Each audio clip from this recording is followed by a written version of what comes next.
semuanya, semoga yang terlibat dalam pemilihan kita pada hari ini memberikan keberkahan lahir batin. Amin. Perjalanan kalian selanjutnya kita jelaskan tausiah ceramah yang terjadwal itu adalah guru kita Kiai Haji Jamalil Lail binti Naim. Beliau melihat saya mohon izin ada kegiatan dari pagi jadi tadi sehari. Pada itu dimohon kepada guru kita Ustaz Haji Ahmad Nahrawi AR untuk bisa memberikan nasihat kepada beliau di Sallallahu alaihi Muhammad. Sallallahu alaihi.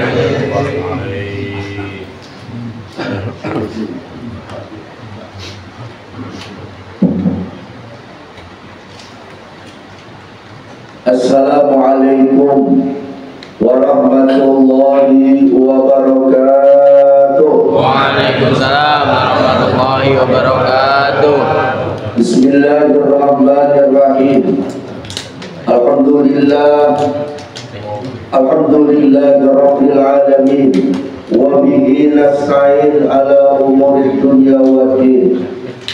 Wassalatu wassalamu ala asyrafil anbiya'i wal mursalin Sayyidina wa maulana Muhammadin wa ala alihi wa ashabihi ila yaumiddin, amma ba'd.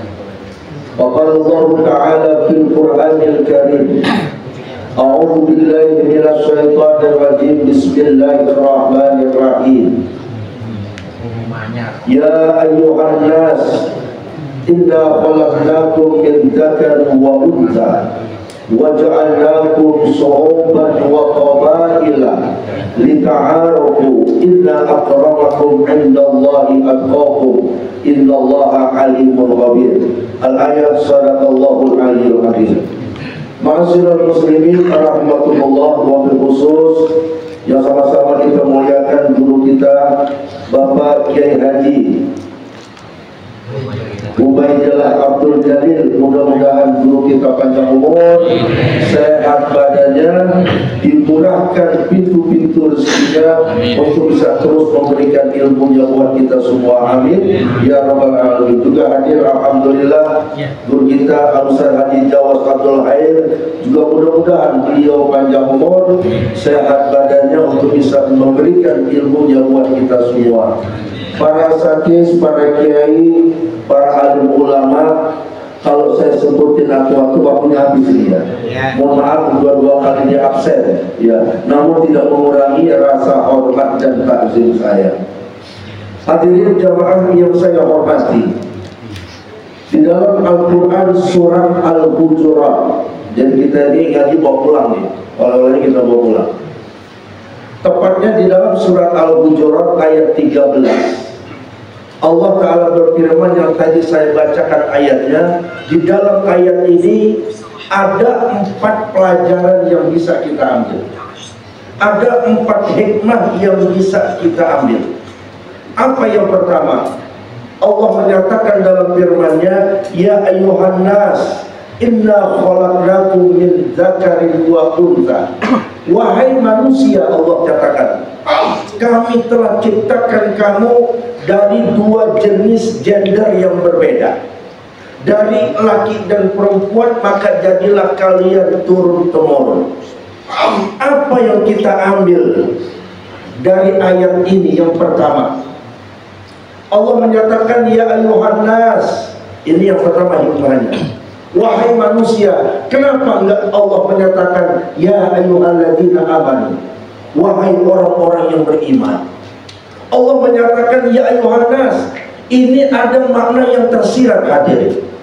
Apa yang tersiratnya? Bahwa manusia mutlak diciptakan oleh Allah Subhanahu wa Ta'ala. Sejak kapan? Sejak Nabi Allah Adam alaihissalam. Sebelum ada manusia di dunia ini, baru cuma Adam. Oleh karena itu nanti kita bersyukur kepada Allah bahwa keimanan yang kita yakini, keimanan yang kita pegang, la ilaha illallah, sama dengan yang diajarkan yang Allah kasih tahu kepada Nabi Allah Adam alaihissalam. Adam diciptakan oleh Allah. Nabi Allah Adam tahu banget manusia baru cuma satu. Wahai Adam, aku ni Allah, la ilaha illallah, tidak ada Tuhan kecuali Allah. Tidak mungkin ada menyatakan, wah setelah diciptakan lagi Siti Hawa, setelah turun anak terus, tidak mungkin Nabi Allah Adam menyatakan ada Tuhan selain Allah. Oleh karena itu kita beruntung Bapak dan Ibu hadirin, bahwa kita dari sejak Nabi Allah Adam tidak ada Tuhan kecuali Allah, sampai hari ini kita menyatakan tidak ada Tuhan kecuali Allah. Ini membuktikan kalau manusia yang ciptakan Allah. Buktinya apa? Maaf, kita ketemu dengan orang Nasrani, kita tanya, Mas, manusia pertama diciptakan siapa? Pasti menyatakan Adam alaihissalam. Ketemu dengan orang Yahudi, ketemu dengan orang Buddha, ketemu dengan orang Konghucu, ketemu dengan siapapun, kalau kita tanya, Pak, Mas, manusia yang pertama namanya siapa? Pasti semua keyakinan, semua agama menyatakan adalah Nabi Adam alaihissalam. Tapi ketika pertanyaan kedua kita lontarkan, udahlah Pak, yang ini jangan ditanya. Apa pertanyaan berikutnya? Pak, waktu itu kan manusia cuma satu. Kira-kira yang ciptain Adam siapa ya? Nggak ada orang Pak. Yang ciptakan Adam siapa ya? Yang ciptakan aku ya Allah, kata Adam. Nah, kenapa sekarang setelah perjalanan dunia sekian panjang, manusia sudah miliaran, kok sampai kembali ada banyak Tuhan selain Allah?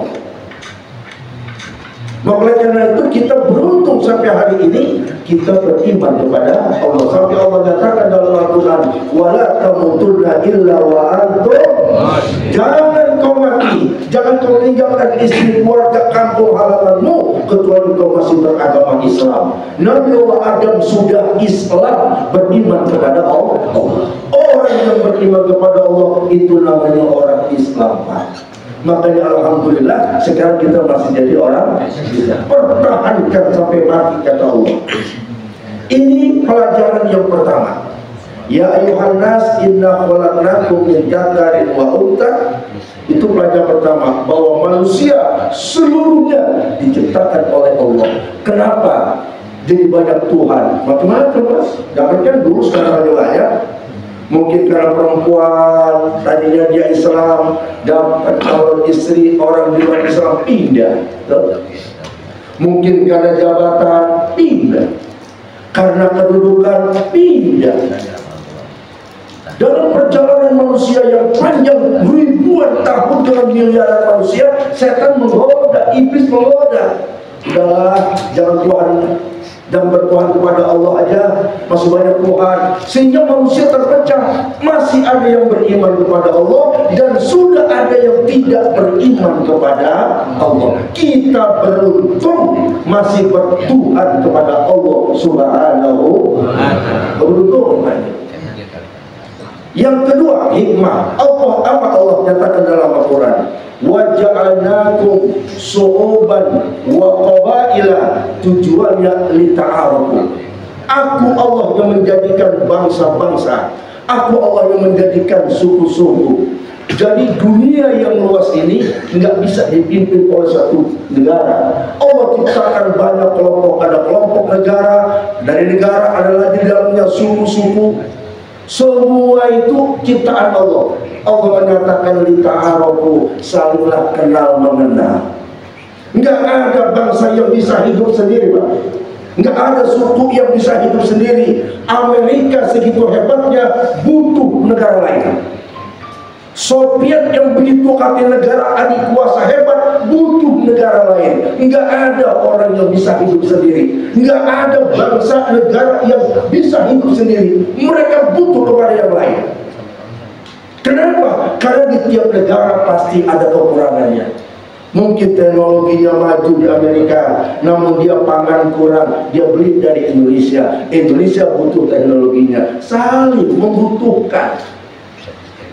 Lalu Allah tutup lita'arufu, saling kenal mengenal. Bagaimana budaya Amerika, suku pun demikian. Allah ciptakan suku lita'arufu. Ada orang Betawi, ada orang Jawa, ada orang Sunda, ada orang Batak. Pelajari katanya, kenalin. Sehingga ketika kita masuk ke kampung orang, kita pergi ke Jawa, bagaimana tata krama orang di Jawa. Ketika kita ke Sumatera, bagaimana tata krama orang Jawa. Orang Sumatera ke Betawi, bagaimana tata krama orang Betawi. Lita'arufu, Allah bilang. Karena semua punya watak yang berbeda. Contoh, orang Sumatera masuk ke Betawi, dia sholat subuh keder. Di sini kan Allahu liman hamidah, langsung Allahumma hdini biman. Lah kalau di Sumatera kan nggak ada yang apa namanya sholat pakai kunut.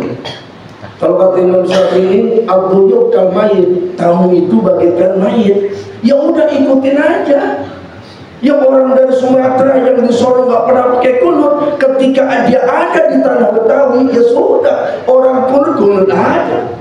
Begitu juga orang Betawi ketika dia ada di Sumatera, jangan pakai ngeyel. Di kampung gua kan katanya pakai anu, pakai kunut, masa di sini kagak.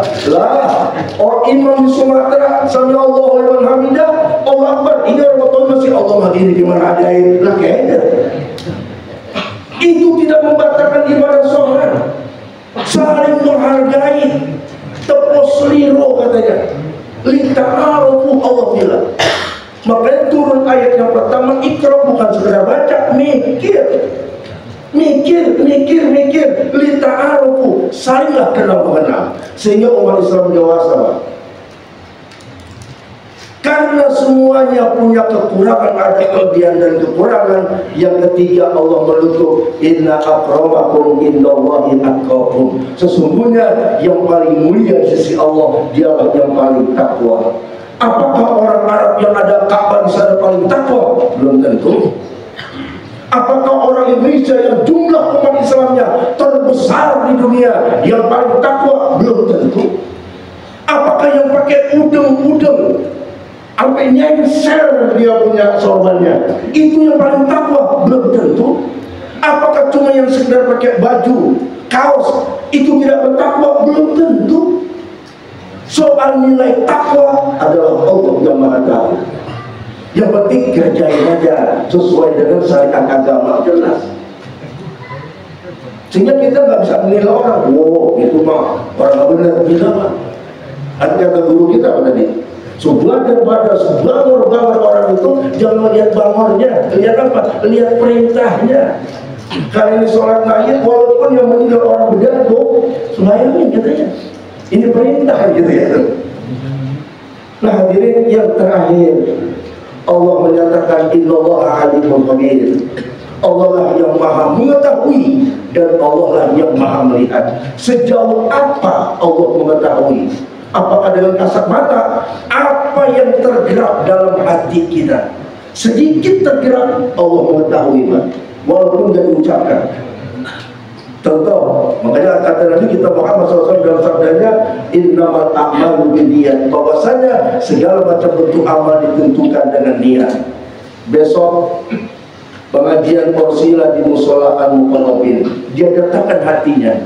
Besok mau ngaji pas waktunya hujan gede, tuh pahala niat udah dapat. Kenapa? Niat yang baik.